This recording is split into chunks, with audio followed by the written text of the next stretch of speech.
Hello नमस्ते, welcome to my YouTube channel. आज हम बात करने वाले हैं इसरोस 2023 प्रोजेक्ट्स के बारे में। हमें पता है स्पेस ऑर्गेनाइजेशन दिन ब दिन इतनी आगे बढ़ती जा रही है। हर दिन नए रॉकेट, हर दिन नई सैटेलाइट, हर दिन नए रोवर्स जो कि लॉन्च किए जा रहे हैं गवर्नमेंट या फिर किसी प्राइवेट ऑर्गेनाइजेशन के द्वारा। इसमें रोसकोस्मोस, नासा और भी दुनिया की स्पेस ऑर्गेनाइजेशन है जो स्पेस में अपने छाप छोड़ना चाह रहे हैं। वहाँ पर इंडियन स्पेस रिसर्च ऑर्गेनाइजेशन यानी इसरो भी कुछ इसी तरह से काम कर रही है और बहुत सारे मिशन और प्लान के साथ 2023 में उतरी है। जैसे कि अगर बात करें कि 26 अक्टूबर 2022 में इंडिया ने लॉन्च की थी लगभग 381 सैटेलाइट फॉर डिफरेंट कंट्री, जिसमें यूएसए था, कनाडा था, यूके, जर्मनी, स्वीडन और बहुत सारी कंट्रीज इंक्लूडेड थी, which is a good achievement. पर अभी हम देखते हैं लिस्ट मिशंस की जो इसरो के द्वारा दी गई है, जो कि इस 2023 से 2030 साल के बीच में लॉन्च किए जाएंगे।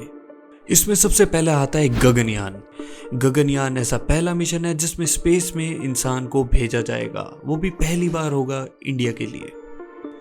और इसका जो मैन्युफैक्चरिंग और कोलैबोरेशन है वो DRDO और HAL के साथ है। इस मिशन का डेवलपमेंट 2014 दिसंबर से ही स्टार्ट हो गया था और इसका लगभग टोटल जो बजट है वो नियरली 12,400 करोड़ के लगभग है। तो अब बात करते हैं आदित्य L1 की। इंडिया का पहला एक सोलर ऑब्जर्वेशन मिशन है। इसमें बेसिकली होगा क्या कि इसमें लैग्रेनियन पॉइंट पे सैटेलाइट को भेजा जाएगा जो कि अप्रोक्सीमेटली 1.5 मिलियन किलोमीटर दूर है पृथ्वी से। और इसमें हर तरह की स्टडी की गई है, हर तरह की ऑब्जर्वेशन करने के बाद इसकी एक्सपेक्टेड डेट रखी गई है कि ये मार्च 2023 में लॉन्च किया जाएगा। और अगर ये मिशन सक्सेसफुल होता है तो इसरो के पास वो एबिलिटी होगी कि वो प्रेडिक्ट कर सकते हैं कि अगर सोलार पे कोई स्टॉर्म आ रहा है वो पता किया जा सकता है और सन का वेदर सिस्टम चेक किया जा सकता है। अगर इसके बजट की बात करें मिशन के, तो इसमें लगभग 378 करोड़ की लागत लगी है अगर हम लॉन्चिंग कॉस्ट को हटा दे तो अब बारी आती है चंद्रयान 3, जिसकी जो एक्सपेक्टेड डेट रखी गई है वो है 2023 जून को। जैसे कि मैं बताया, चंद्रयान 3 एक सक्सेसर माना जाएगा चंद्रयान 2 का, क्योंकि जो चंद्रयान 2 था वो लास्ट मिनट में फेल्ड हो गया था एक ग्लिच की वजह से, जो कि सॉफ्टवेयर लैंडिंग में आ गया था। जैसे इसका नाम सजेस्ट करता है, लूनार एक्सप्लोरेशन मिशन, जिसकी जो लॉन्च व्हीकल होगी वो हुई Mark 3 LVM रॉकेट और इसका जो बजट होगा वो अप्रोक्सीमेटली 615 करोड़ का होगा। अगर चंद्रयान 3 सक्सेसफुल होता है तो इंडिया चौथी कंट्री बन जाएगी जिसने सॉफ्ट लैंडिंग की हो मून पे सक्सेसफुली।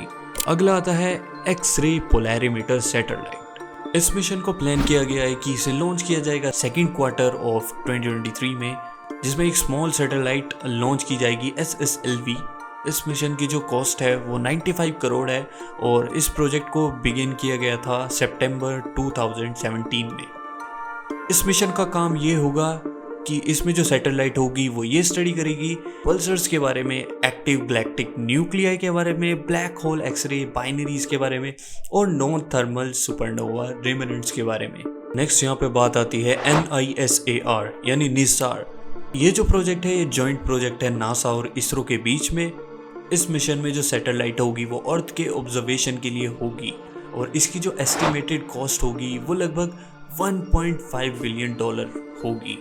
और ये जो सैटेलाइट है वो एक्सपेक्टेड की जा रही है जनवरी 2024 तक लॉन्च की जाएगी। और ये जो सैटेलाइट होगी वो एक्चुअली करेगी क्या, वो नेचुरल प्रोसेसेस के बारे में स्टडी करेगी जो कि आर्टिक और अंटार्कटिक रीजन है अर्थ का। और इसको जो लॉन्च किया जाएगा वो इंडिया में GSLV Mark 2 के साथ लॉन्च किया जाएगा, जो कि इस मिशन का प्लान है। इसके बाद आता है Mangalyaan 2, which is the most awaited mission I can say, जिसकी जो डेट है वो लॉन्च की गई थी 2021 से 2022 में, पर कुछ कमियों के कारण, कुछ नई स्टडीज़ के कारण, कुछ रॉकेट के लिए दिक्कतों के कारण, बहुत सारी चीज़ों को नेगलेक्ट करके और एक एक्सपेक्टेड डेट, एक नई डेट लॉन्च की गई, वो थी 2025। तो ये 2025 में लॉन्च किया जाएगा। इसका जो ऑब्जेक्टिव होगा वो मार्स पे सॉफ्ट लैंडिंग का इसका मिशन होगा, जो कि एक एशियंट लेक मानी जा रही है एड्रानिया बेसिन, जहाँ पे इसको सॉफ्ट लैंड किया जाएगा। अब बात आती है शुक्रयान 1 की, जो कि एक और इंटरप्लैनेटरी मिशन है इसरो का। शुक्रयान 1 को प्लान किया गया है वीनस के एटमॉस्फेयर और उसके सरफेस को स्टडी करने के लिए। और इस मिशन को प्लान किया गया था दिसंबर 2024 में, और इसमें जो स्पेस व्हीकल होगा वो होगा GSLV Mark II। इस मिशन को पर्पस किया गया था 2022 में गवर्नमेंट ऑफ इंडिया के द्वारा, और इस मिशन में इसरो के साथ जो प्रपोजल दिया गया था, जिसमें बहुत सारी कंट्री ने कोलैबोरेशन किया था, जो कि है फ्रांस, स्वीडन, जर्मनी, रशिया, ये सब कंट्री थी जो इस मिशन में शॉर्टलिस्ट की गई थी। तो बात करते हैं एस्ट्रोसैट 2 की।